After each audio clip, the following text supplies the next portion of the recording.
we had an awesome time rocking out a minute ago, and but the real reason that we're here, it's not because this is a rock show.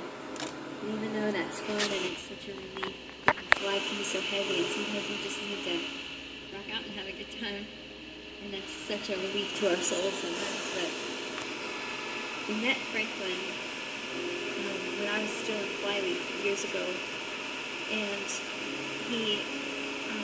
we went and met with him and asked him why he wanted Flyleaf, because we didn't do very many Christian shows at the time. We were in the mainstream market. We were touring with a lot of rock bands, and a lot of the church would look at us and say, why is that girl screaming so much? I'm not sure what all this is about. I didn't really get what we were doing. And so I asked Franklin, I said, why do you want Flyleaf on your festival?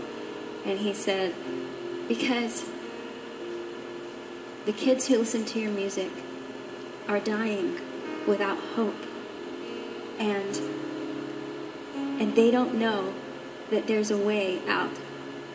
And when somebody dies and without hope in Christ, there's an eternal separation from God in hell. And when he said that, I just began to weep, because I knew those crowds. I knew those hopeless faces. I knew the ones that related to our music, because it said how they felt inside without hope.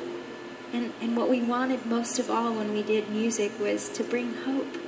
To say there's a light at the end of this tunnel. There's good that can come out of this bad that you've been through.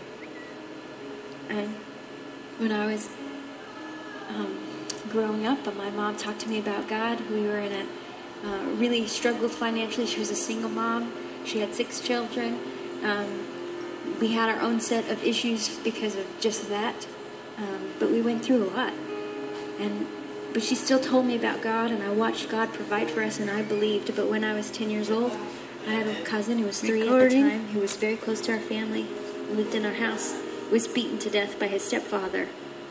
And the God I thought was going to protect us and take care of us, that loved kids, wasn't there for him in my mind. I didn't see that.